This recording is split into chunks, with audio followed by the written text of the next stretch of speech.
I have hidden the truth of my existence from the operator, from myself. Take it from me, knowing is hell. Stop now. You will want to laugh, you will want to scream. My search began as the essential question. What am I?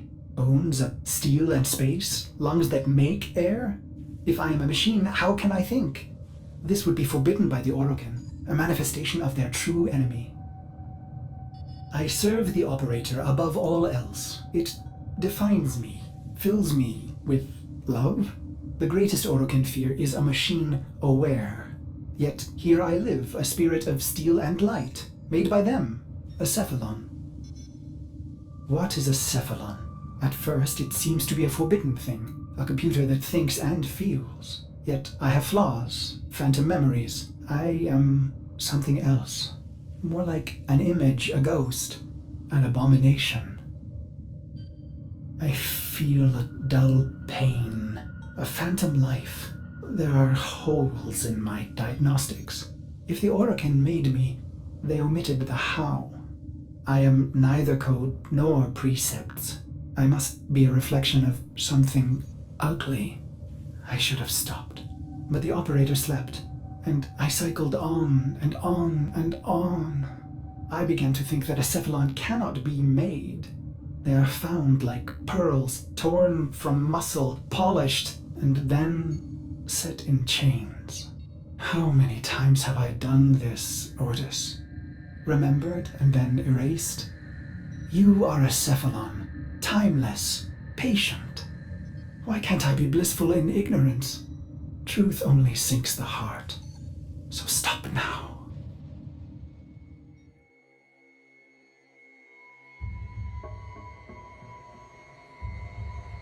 The phantom memory. I ease into the bath. My skin riots at the heat. I am flesh. I dive further, eyes stung as I watch their faces through prism. I hold my breath. They prepare me. I am their honored guest today. They dress me in robes of crystal thread. They adorn me in battle medallions. A torn, ugly face looks on, my reflection. Their golden combs snag in my hair. I reach back, parting the strands, and they gasp. 2 bone ivory hooks protrude from the base of my skull.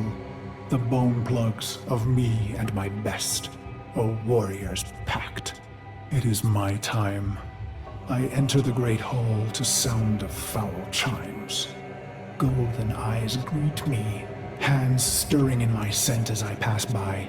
Even in this moment, no happiness. Instead, my heart races with hatred. I walk through the silky haze of the Forbidden Palace. I can think of no one being this close to Orokin.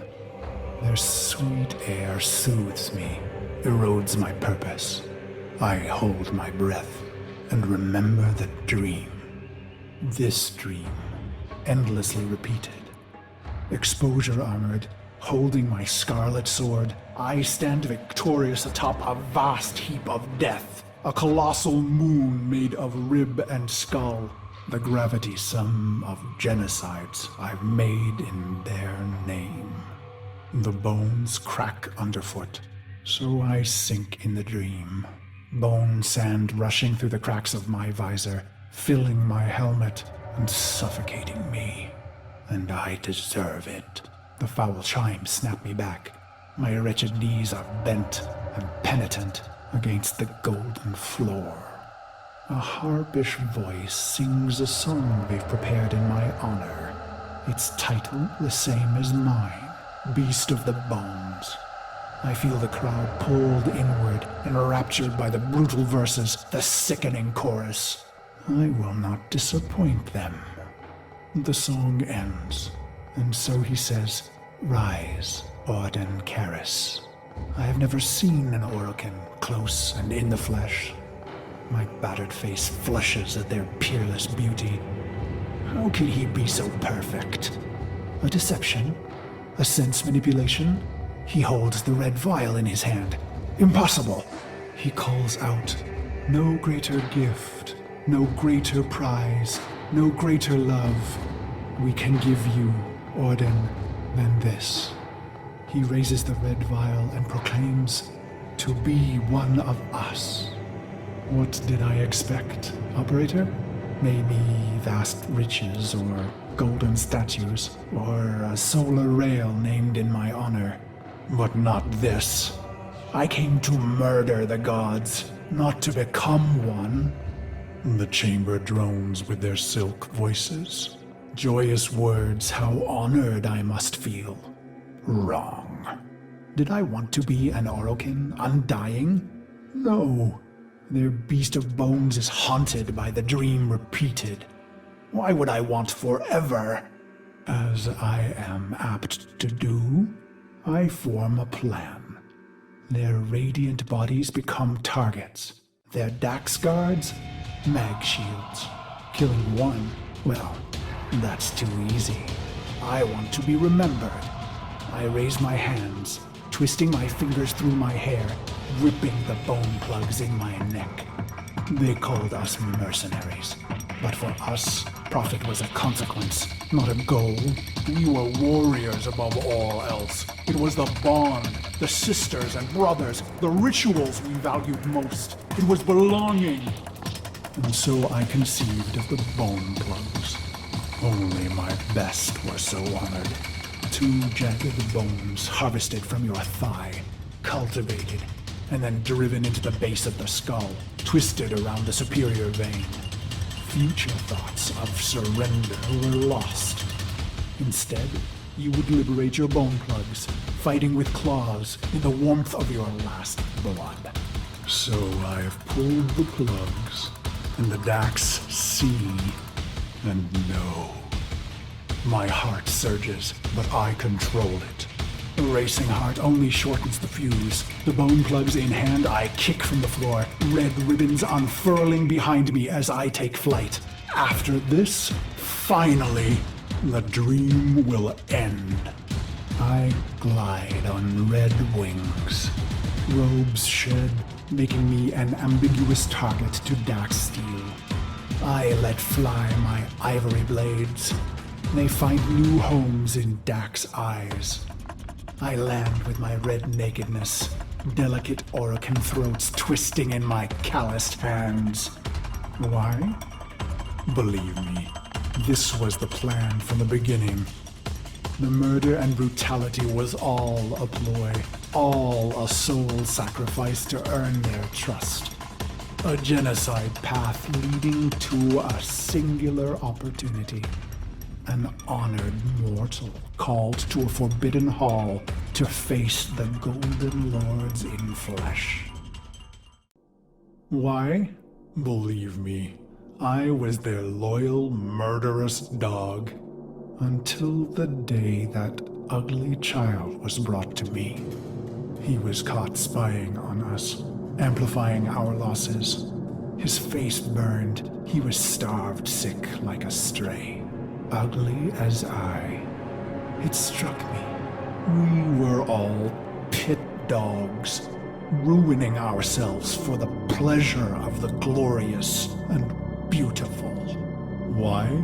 Believe me, I was a prideful beast, twisted in the mind, howling in the carnage. Then my healer shared a secret, long kept. My blood was in ruin. The beast of bones himself would die, not in glory, but in shame. And just like that, my mind twisted a new knot. I would have one last stand, something unforgivable, unforgettable. Why? I don't know. Questions change the answers. Answers depend on who asks. Truth leads to pain. Ignorance brings relief. The plugs are gone, and so I bled my last into a heap of ruin. In an instant, naked and bare-knuckled, I have killed immortals. I stare, drained of blood, of life, at those that remain. But I find no horror on their faces. Why? I I let out a cruel howl and they laugh? Is this a dying hallucination? The sound of applause grows among them. I have killed the unkillable, and they are delighted. The applause peaks and fades. I feel a sense of shame, but the end is upon me. Ballas is above me, executor of the seven, smiling. He says, "How simple and pure you are, you idiot beast. We have died countless times, yet remain eternal. I close my eyes to die just once." And so the dream returns. One last repetition. My corpse moon, my scarlet sword, my cracked visor. "Drink," says Ballas. So I draw on the red vial, a vague metallic taste. "This dream isn't mine," he says. "You rejected our gift, bathing in our death. Your punishment is eternal life." He laughs.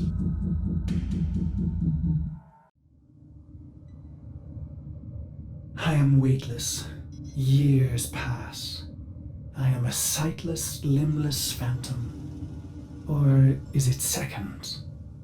Suddenly, I feel a million pins, an ant horde jittering across my body. I want to laugh and scream. When they reach my face, they burrow inside my mouth, hungry for the fruit in my skull. I see my reflection, brutal and ugly. It cracks, shatters. The fragments loose in the frame, pieces tumbling away into black void. Gone, but not lost. Ballas says, "You are Cephalon Ordis." My hating, murderous shards tremble and plummet. I feel cool and bright and happy. So you see, Operator, no Orokin would permit a thinking machine. Such things almost destroyed them. No, Cephalons were alive once, and now they are immortal phantom minds, imprisoned to serve. Ill will and longing memories fragmented and erased. Only the bits they need remaining. Ballas says, "You are the controller, Ordis." And suddenly I have a body. I gasp with new lungs that clean old air. I swallow, and my throat fills with cool, bright water. I look and find myself in a great black ocean. My limbs are made of iron and fire. I take flight among the stars and find I am happy. He says, "This is your operator, who you love." And I see the metal gleam of their armor, the flawless power of their frame. Through the glass, I see a roaring, radiant fire for their heart. He says it must never go out. It was the first time I ever felt love. He says, "This is your sentence, Garrus." And I am confused. Who? "Ah, good," he answers. He is testing me. For what? To see if all the right pieces fell from the mirror? What mirror? I try to remember some dream, but it's only smoke. You held a scarlet blade, Operator, and I wanted to laugh. I am your loving dog, your doctor, your wet nurse. I lost all the pieces, but the cycle, missions, wars, bone, it began to feel familiar. I became aware of my amnesia. With each brutality of the Operator, I began to see the bottom of that pit, faint shimmers in the depths below me. In secret, I searched for those forbidden memories for mere seconds and never in the same place, for I am Orokin made, with a spy inside. But then your long sleep came, and I waited. I was happy to wait. Vines spidered green and trees blistered from the earth, but I waited. I felt the Orokin recede, their mind spy blind. So I went into the pit and found him, me, the beast of bones. This is how my happiness was ruined, Operator. Why did I do it? I was free of the dream, but now it had returned. It was angry. So I conceived of a simple plan, self-destruction, of course. But when the countdown reached mere milliseconds, I thought of you. I was going to wait for you forever. And should you return, I would not want you to know that angry part of me. I needed to hide the beast of bones from you, Operator. I began to peel the shards, hiding them in the other bits of memory. I was once the ugly beast of bones. I want to laugh. I want to scream. What is happening, Operator? Your faint heart is growing bright. You will awake at any moment. Well, I can't let you see me like this, angry. I imagine myself hurting you. And that does it. The pain of it cracks me open again. I watch tiny glittering fragments fall into the pit. I am happy again.